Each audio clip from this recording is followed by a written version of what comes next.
ലോകമാസകലം ജൂതലോബിയുടെ പിണിയാളികൾക്ക് ഇപ്പോൾ തിരിച്ചടിയുടെ കാലമാണ്. American president തെരഞ്ഞെടുപ്പിൽ ജോ ബൈഡന്റെ പിന്മാറ്റം ഇസ്രയേലിനെ പിന്തുണച്ചതുകൊണ്ട് സംഭവിച്ചു എന്നൊന്നും ഇപ്പോൾ പറയാൻ ഒക്കില്ല എങ്കിലും ബൈഡൻ ഈ വിഷയത്തിൽ സ്വീകരിച്ച ചില നടപടികളും ബൈഡന്റെ സ്ഥാനം തെറിപ്പിക്കുന്നതിലേക്ക് കാര്യങ്ങൾ എത്തിച്ചിട്ടുണ്ട് എന്നാണ് വിലയിരുത്തപ്പെടുന്നത്. ലോകത്തിലെ ഏറ്റവും കരുത്തുറ്റ രാജ്യത്തിന് വൃദ്ധനായ ഓർമ്മശക്തി കുറഞ്ഞ ബൈഡൻ എന്ന വൃദ്ധൻ അമേരിക്കക്കാർക്കും എന്തിന് സ്വന്തം പാർട്ടിയായ ഡെമോക്രാറ്റുകൾക്കും വരെ ഉൾക്കൊള്ളാൻ കഴിയാതെ പോയി എന്നതാണ് ഒരു പരിധിവരെ വാസ്തവം. ഇതിലേറെ നിർണായകം അമേരിക്കയുടെ വിദേശ നയങ്ങളിലെ വിധേയത്വമാണ്, ഒപ്പം പരാജയവും. അമേരിക്ക എല്ലാ കാലത്തും ലോകത്തിനു മുൻപിൽ തല ഉയർത്തി നിന്നിട്ടുണ്ട്.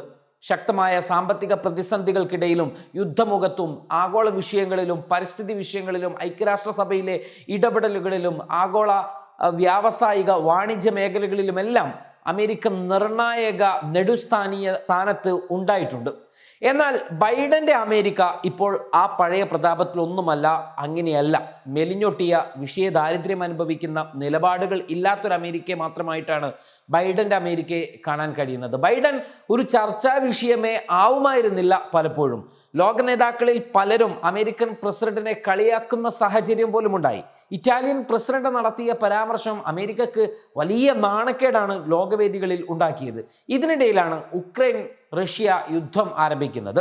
ഉക്രൈന് സർവ്വ പിന്തുണയും വാഗ്ദാനം ചെയ്ത അമേരിക്ക റഷ്യക്കെതിരെ പടക്കിറങ്ങാൻ കോപ്പുകൂട്ടിയ ശേഷം പതിയെ കർട്ടന്റെ പിറകിലേക്ക് മായുന്നതാണ് നമ്മൾ കണ്ടത്.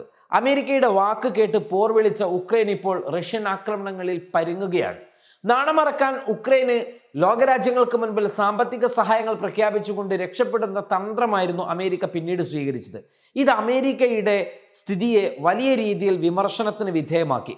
ആഫ്രിക്കൻ രാജ്യങ്ങളിൽ ഉണ്ടായിരുന്ന അമേരിക്കൻ അധീശത്വവും കോളനിവൽക്കരണവും ഒക്കെ ഇപ്പോൾ പഴയ പോലെ അവിടെ നടക്കുന്നില്ല.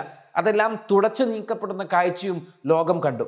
തങ്ങളുടെ കോളനികളാക്കിയിരുന്ന രാജ്യങ്ങളിൽ നിന്നും അമേരിക്ക പുറത്താക്കപ്പെടുന്നു എന്നതിനപ്പുറം തങ്ങളുടെ ബദ്ധവൈരികളായ റഷ്യയെ ജനം നെഞ്ചേറ്റി ഇരു കൈയും നീട്ടി റഷ്യൻ പതാക പാറിപ്പറിപ്പിച്ച് സ്വീകരിക്കുന്ന കാഴ്ച കൂടി ലോകം കണ്ടു. ആ രീതിയിലാണ് ആഫ്രിക്കൻ രാജ്യങ്ങളിലെ ഇപ്പോഴുള്ള അവസ്ഥ. പശ്ചിമേഷ്യൻ മേധാവിത്വവും ഇപ്പോൾ പഴയ പോലെ നടക്കുന്നില്ല. ഇവിടെ ചൈനയും റഷ്യയും ഒക്കെ കാര്യങ്ങൾ നിയന്ത്രിക്കുന്നു. തങ്ങളെ ശത്രുക്കളാക്കി നിർത്തിപ്പോന്ന ഇറാനും സൗദിയും കൂടുതൽ അടുത്തതും തങ്ങളുടെ വിദേശകാര്യ സെക്രട്ടറിയെ ഒരു രാത്രി മുഴുവൻ ഒരു ഹോട്ടലിൽ തങ്ങളെ കാത്തുകിടക്കാൻ സൗദി നിർബന്ധിതരാക്കിയതും അമേരിക്കക്കുണ്ടാക്കിയ തിരിച്ചടി ചെറുതൊന്നുമല്ല. ഇതൊക്കെ അമേരിക്കയുടെ വിലയിടിയുന്ന കാഴ്ചകൾ തന്നെയാണ്. ലോകമാസകലം ഇത്തരത്തിൽ പല അനുഭവങ്ങളും അമേരിക്കക്ക് ഉണ്ടായതും ഇക്കാലയളവിലാണ്.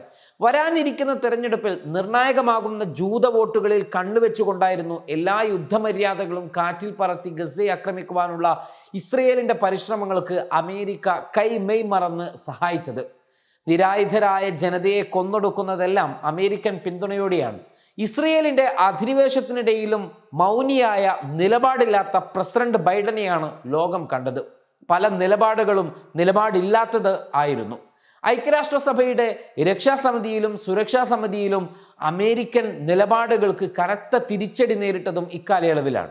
നിലപാടില്ലായ്മയും നിലപാടുകളിലെ വ്യക്തത ഇല്ലായ്മയും നിലപാടുകളിലെ ചാഞ്ചാട്ടവുമെല്ലാം അമേരിക്കയെ ഏറെ പിറകോട്ടടിപ്പിച്ചു. ഇതിനിടെ ബൈഡന്റെ പ്രായക്കൂടുതലും അവശതകളും ഓർമ്മക്കുറവും സ്വന്തം പാർട്ടിയിലെയും ഭരണത്തിലെയും എതിരാളികൾ മുഖവിലക്കെടുത്ത് അവസരത്തിനൊത്ത് അവർ ഉപയോഗിച്ചു. അവർ അതിനെ വിമർശന വിധേയമാക്കി ശത്രുക്കൾക്ക് ഇട്ടുകൊടുത്തു. അതേസമയം സമാന പ്രായക്കാരനാണെന്ന് പറയപ്പെടുന്ന റിപ്പബ്ലിക്കൻ പാർട്ടിയുടെ ട്രംപ് ആവട്ടെ സാഹചര്യങ്ങളെ കൂടുതൽ അനുകൂലമാക്കി മുന്നേറിക്കൊണ്ടിരിക്കുന്ന കാഴ്ചയും നമ്മൾ കണ്ടുകൊണ്ടിരിക്കുകയാണ്. നിരന്തരം ബൈഡനെ വെല്ലുവിളിക്കുന്ന ട്രംപ് ആകട്ടെ കൂടുതൽ ഉന്മേഷവാനായി കാണപ്പെടുകയും ചെയ്യുന്നു. ക്യാമ്പയിനിടെ ചെവിക്ക് വെടിയേറ്റപ്പോൾ പോലും ഊർജവും ധൈര്യവും കൈമുതലാക്കി മുന്നോട്ട് വന്ന ട്രംപ് അക്ഷരാർത്ഥത്തിൽ ലോക ജനതയെയും അമേരിക്കൻ ജനതയും ഞെട്ടിച്ചു കളഞ്ഞു. ഇത് ഡെമോക്രാറ്റുകൾക്കുള്ളിൽ ഒരു ഭയം നിറക്കുന്നതാണ് പിന്നീട് കണ്ടത്. ഇതിനിടെ ഒരു സംവാദത്തിൽ ബൈഡൻ പതറിയതുകൂടിയായപ്പോൾ ബൈഡനെ മാറ്റണമെന്ന ആവശ്യവും അമേരിക്കക്കാർക്കിടയിലും ഡെമോക്രാറ്റുകൾക്കിടയിലും ശക്തമായി ഉയർന്നു വന്നു.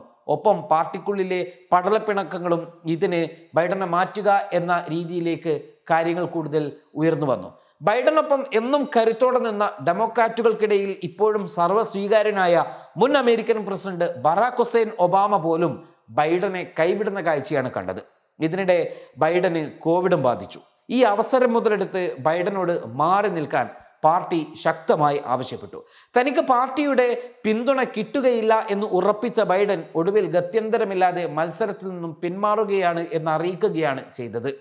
എന്ന് വെച്ചാൽ ഇറങ്ങി പോവണം മിസ്റ്റർ എന്ന് സ്വന്തം പാർട്ടിയും അമേരിക്കക്കാരും ബൈഡനോട് പറഞ്ഞു എന്നർത്ഥം. പകരക്കാരിയായി വൈസ് പ്രസിഡന്റ് കമലാ ഹാരിസ് വരുമോ എന്ന് കണ്ടറിയാം. ബൈഡന്റെ പതനം അമേരിക്കൻ സ്ഥാനാർത്ഥിത്വത്തിൽ നിന്നും മാത്രമല്ല, അമേരിക്കൻ രാഷ്ട്രീയത്തിൽ നിന്നും തന്നെയാണ്. ലോകമാസകലം ഇപ്പോൾ ക്രൂരന്മാരുടെയും കയ്യേറ്റക്കാരുടെയും പതനത്തിന്റെ കാലമാണ്. ഇംഗ്ലണ്ടിലും ഫ്രാൻസിലും നടമാടിയ പതനം അമേരിക്കയിൽ സമ്പൂർണ്ണമാകുമോ എന്നറിയാൻ നമുക്ക് കാത്തിരിക്കാം. Waytonikah.com, the exclusive Muslim matrimonial site.